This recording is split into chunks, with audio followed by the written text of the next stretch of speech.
प्रणाम। आज एक अद्भुत प्रश्न आया है। प्रश्न है,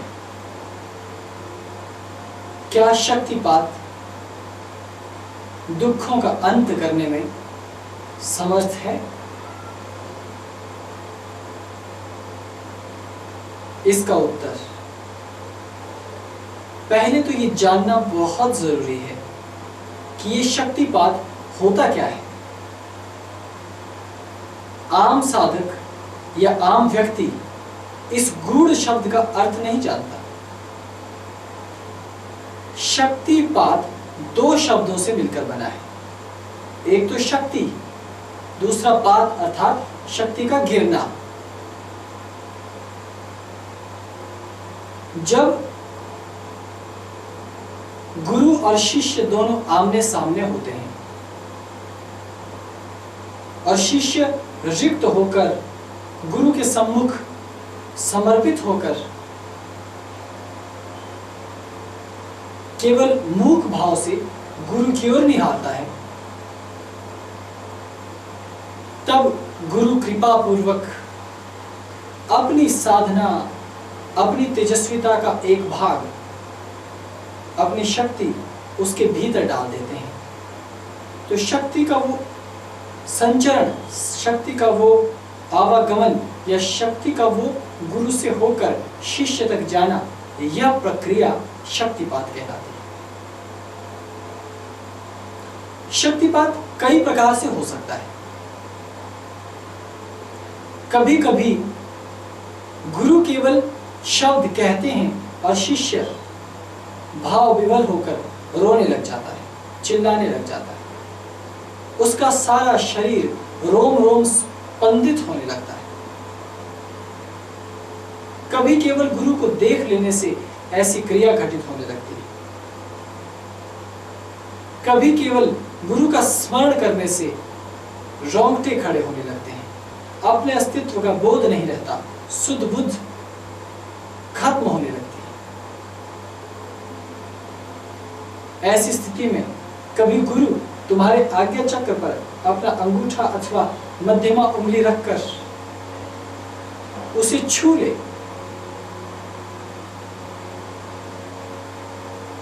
तो सारा शरीर, तुम्हारे रोम रोम के भीतर एक ऊर्जा का ज्वार बहने लगता है और तुम्हारी सोई पड़ी चेतना अचानक से खिल उठती है। अज्ञान से व्यक्ति ज्ञान की ओर जाता है, अंधकार से व्यक्ति प्रकाश की ओर जाने लगता है। अधोमुखी चेतना ऊर्ध्वमुखी होने लगती है। सुप्त कुंडलिनी अचानक स्फुरण करते हुए, कंपाती हुई, सभी द्वारों को भेदते हुए अचानक जागृत होने लगती है। शक्तिपात को बहुत कम शब्दों में ऐसे समझाया जा सकता है कि गुरु ने अपने संपूर्ण जीवन में जितनी साधना, जितनी तपस्या, जितनी महाविद्याएं, जितना ज्ञान और तप की पूंजी अर्जित की है, उसका एक भाग निकालकर वो शिष्य के भीतर प्रविष्ट करवा देता है। वही शक्तिपात होगा। और आपका प्रश्न कि क्या शक्तिपात से दुख नष्ट हो सकता है? इसका उत्तर केवल इतना है कि शक्तिपात बहुत बड़ी ऊर्जा है, बहुत बड़ी ऊर्जा। ऊर्जा संपूर्ण जीवन ही नहीं, संपूर्ण ब्रह्मांड को संचालित करने वाली स्वतंत्र सत्ता है, जिसका एकाधिकार केवल परमात्मा के पास है। गुरु जब परमात्मा से, ब्रह्म से जुड़ता है तो वह शक्ति वहां से प्रवाहित होते हुए गुरु तक आती है और गुरु उसे अपने शिष्य में प्रवाहित कर देता है।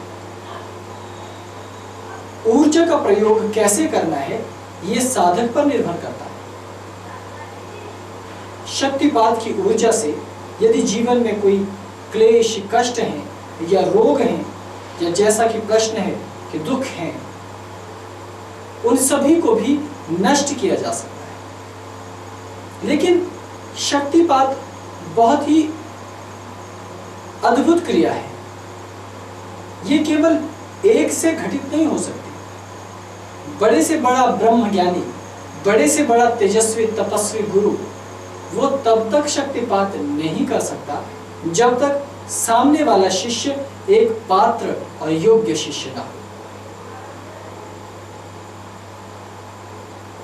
जब तक गुरु के प्रति विश्वास और समर्पण नहीं होता तब तक शक्तिपात संभव नहीं है। लेकिन जिस दिन आपको अपने गुरु में शिव की छवि नजर आने लगे, जिस दिन अपने गुरु के भीतर आपको परमात्मा साक्षात नजर आने लगे, जिस दिन आपके गुरु आपके श्वास श्वास में बस जाएं, रोम रोम में बस जाएं, उस दिन शक्तिपात संपन्न होता है। गुरु के प्रति मन में विशेष लगाव उत्पन्न कर जब साधक गुरु के पास जाता है और दंडवत हाथ जोड़कर शक्तिपात का आग्रह करता है और गुरु पाते हैं कि इसका धरातल शक्तिपात योग्य है, तो वो कुछ क्षणों के लिए शिष्य के आज्ञा चक्र पर अपनी अंगुली अथवा अंगूठा रख देते हैं और इस क्षण साधक केवल रिक्त ध्यानस्थ होकर मौन रहता है और उस शक्ति को भीतर उतरता अनुभव करता है। पात्र शिष्य के भीतर जैसे ही गुरु शक्तिपात करता है, उनके भीतर स्पंदन होने लगता है, रोम रोम जागृत होने लगता है, जीवन प्रफुल्लित होने लगता है, भीतर के अंधकार में प्रकाश की अद्भुत किरण फूटती है, चारों ओर का वातावरण अचानक महकने लगता है, अनेकों रंगों की छटाएं तृतीय नेत्र में बिखरने लगती है, मूलाधार के जन्मों जन्मों के बंधन और संस्कार अचानक टूट जाते हैं और एक नव पुरुष का आगमन होता है जो हम ही हैं, हमारे ही भीतर है, लेकिन हमारा ही वो गुप्त और परम लुप्त स्वरूप था। जैसे ही हमें अपनी चेतना का बोध होता है तो हम साधारण पुरुष से पूर्ण प्रज्ञ हो जाते हैं।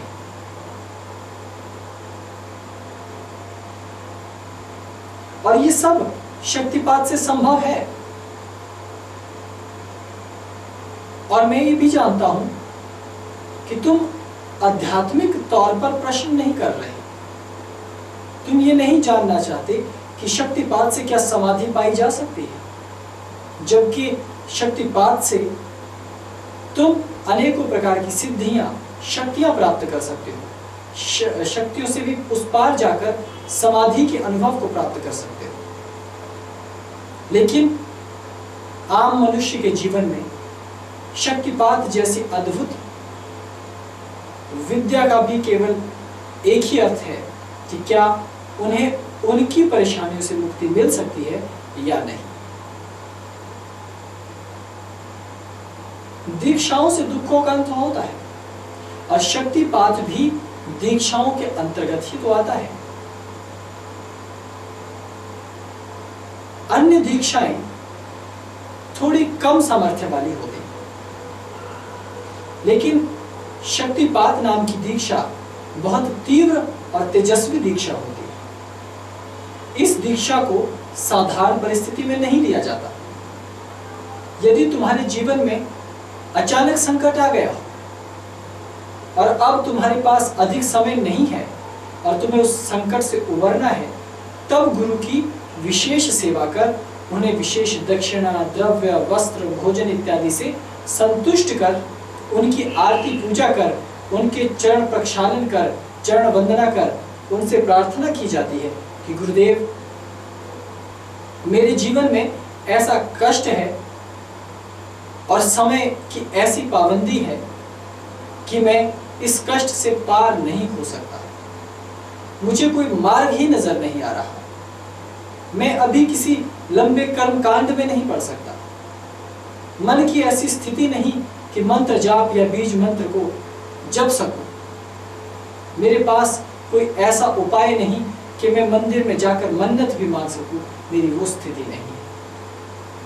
बस अब केवल आप ही मेरे तारणहार हो। जब ऐसी स्थिति मन की हो जाए तब शक्तिपात घटित होगा। तब गुरु कुछ क्षण मौन रहकर शिष्य को अपनी अद्भुत ऊर्जा दे देते हैं, जिसमें उनकी तपस्या का अंश है, जिसमें उनकी शक्ति का अंश है। और जैसे ही वो शक्ति दूसरे व्यक्ति के भीतर, शिष्य के भीतर जाती है, तो वो शक्ति केवल उनके भीतर ही नहीं अपितु वंशानुगत आगे भी बढ़ सकती है। शक्तिपात को ही बहुत सूक्ष्म और कारगर हथियार भी माना जाता है। गर्भ में यदि कोई शिशु पल रहा हो, उसके संस्कार अच्छे हों, शरीर निरोगी हो, सौंदर्य उसका अच्छा हो, इसके लिए भी तो शक्तिपात दीक्षा माता को दी जाती है। और जब गर्भस्थ माता शक्तिपात दीक्षा अपने पुत्र अथवा पुत्री के लिए, गर्भस्थ शिशु के लिए प्राप्त करती है, तो वो अद्भुत बालक को उत्पन्न करती है। शक्तिपात एक साधारण सा शब्द नहीं है, यह एक साधारण सी दीक्षा मात्र नहीं है। वो तो साक्षात गुरु को और गुरु की चेतना, गुरु की ऊर्जा को अपने भीतर पूरी तरह ढाल देने की एक प्रक्रिया है। और शक्तिपात एक योग्य गुरु करता है, जो स्वयं लंबे समय तक बीहड़ों में, वनों में रहा, जो एकांत में रहकर ईश्वर का सुमिरन करता हो, जिसके पास तप की अनुपम पूंजी हो।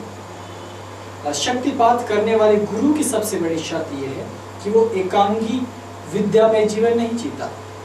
जैसा कि मैं हर बार कहता हूं कि 64 कला संपन्न गुरु होना चाहिए। योग, ज्योतिष, तंत्र, वास्तु, रसायन, गीत, संगीत, नृत्य, युद्ध, कला, कौशल, इन सब का उसे अनुभव होना चाहिए। जहां एक और कठोर हिमालय के वातावरण का अनुभव हो, तो वहीं ग्रीष्म प्रदेशों का भी और उनके वातावरण का भी ज्ञान। जहां योगियों और सन्यासियों के जीवन की मर्यादाओं का ज्ञान हो, वहीं गृहस्थ संसारियों के जीवन की मर्यादा और उनके कष्टों का भी अनुमान गुरु को होना चाहिए। यहाँ केवल योग्यता शिष्य में ही नहीं, गुरु में होनी भी अनिवार्य है, अन्यथा शक्तिपात घटित नहीं होता। शक्तिपात दोहरा खेल है। यहाँ गुरु का योग्य होना तो अनिवार्य है ही है, शिष्य का योग्य होना भी अनिवार्य है।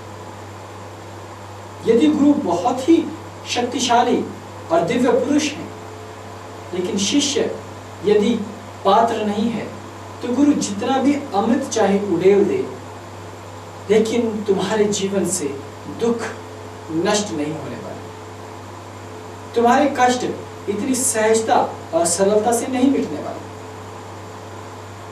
इसलिए शक्तिपात को जानने के लिए, शक्तिपात को हासिल करने के लिए सुपात्र बनना होगा।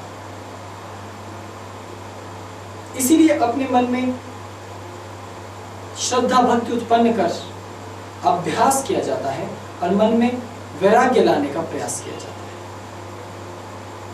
जब गुरु के प्रति तुम्हारी दीवानगी बहुत अधिक बढ़ चढ़कर बोलने लग जाए, सर चढ़कर बोलने लग जाए, तब शक्तिपात की क्रिया सहज हो जाती है। उस क्षण तुम ऊपर और गुरु नीचे, और गुरु बाहर से ऊपर और तुम बाहर से नीचे होते हो। अर्थात तुम गुरु के चरणों पर बैठ जाते हो और गुरु तुमसे ऊपर आसन पर। गुरु ऊपर से तुम पर शक्तिपात करता है, लेकिन क्रिया उल्टी हो जाती है। जिस क्षण गुरु की शक्ति तुमसे जुड़ती है, तो कुछ क्षणों के लिए गुरु का पूरा तेज तुम्हारे भीतर आ जाता है और तुम्हारी पूरी रिक्तता, तुम्हारा पूरा खालीपन वो गुरु के भीतर पहुंच जाता है। क्योंकि गुरु तो क्रिया में निपुण व्यक्ति होते हैं, वो तो परम सिद्ध व्यक्ति हैं, मानवोक, दिव्योक और सिद्धोक से भी ऊपर की उनकी स्थिति है। वो तत्क्षण अपने आप को भीतर संयमित करने लगते हो और तुम्हारे खालीपन को अपने भीतर लेकर उसे भी परिपूर्ण कर देते हैं।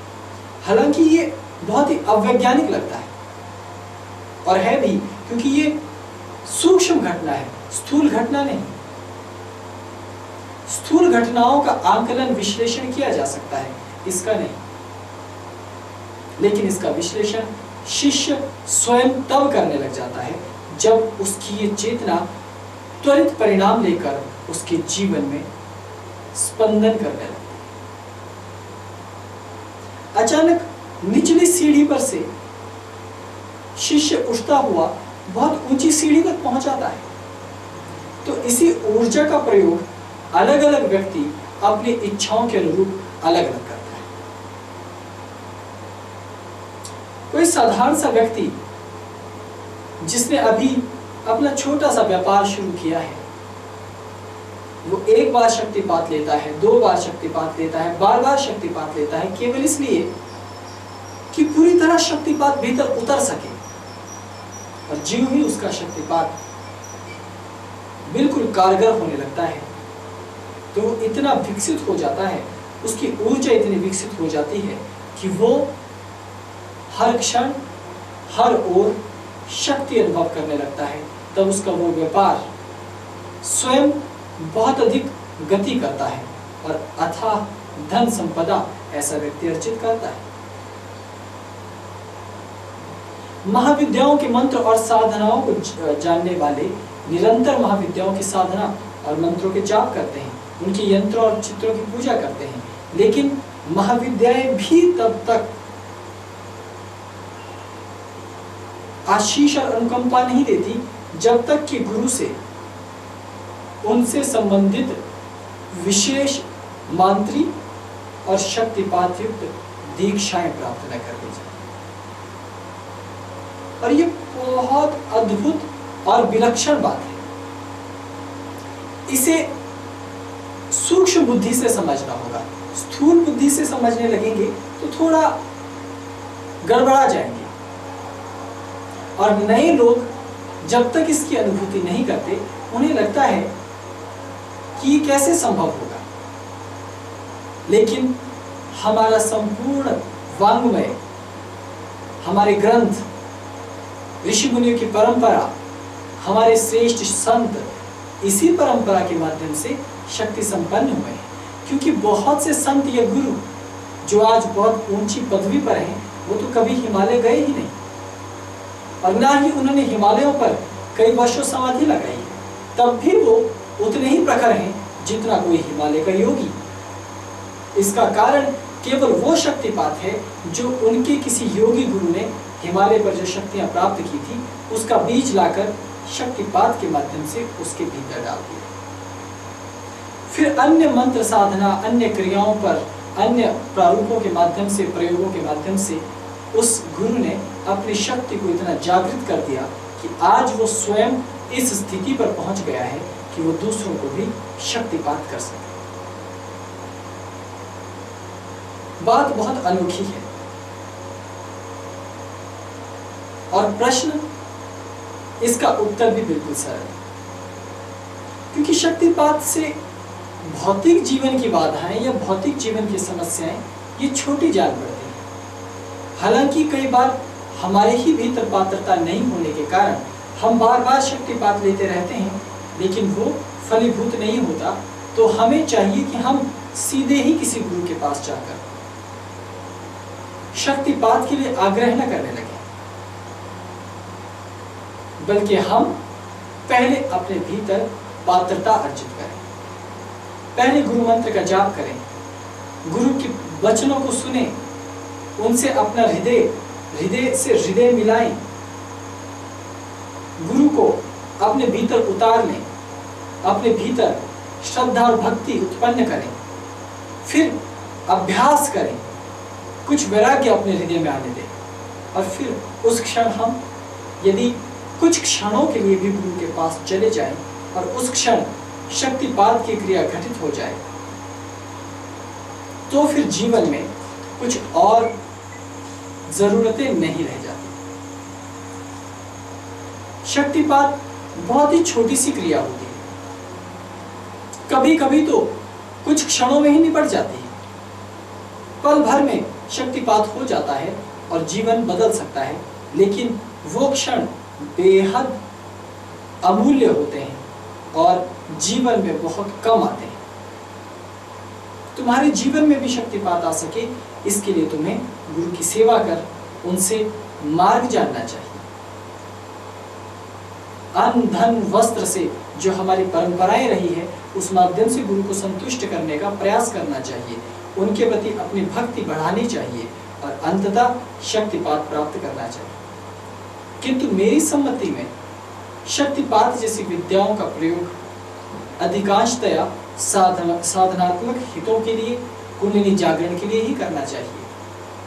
भौतिक रूप से केवल तभी शक्तिपात की ऊर्जा का प्रयोग करें जब गंभीर संकट, तुम मृत्यु शैया पर हो, तुम्हारे शत्रु जब तुम्हें बिल्कुल परास्त कर दे, जब कष्ट इतने अधिक बढ़ जाएं कि कोई दूसरा मार्ग ही ना हो, तब ये शक्तिपात एक साधारण क्रिया नहीं रहती, बल्कि इस क्रिया की, इस दीक्षा की ऊर्जा तुम्हारे जीवन को स्वर्ग सा सुंदर बना सकती है। शक्तिपात अणु से विराट होने की प्रक्रिया है, सूक्ष्म से अनंत होने की प्रक्रिया है।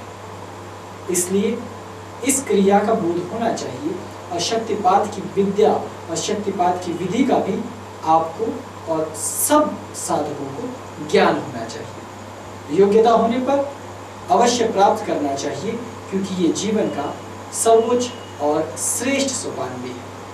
तो आपके प्रश्न का यही सटीक हल है और दीक्षा शक्तिपात जैसी इस जीवन की श्रेष्ठ दीक्षा कहलाती है। अभी के लिए इतना ही। ओम नमः शिवाय।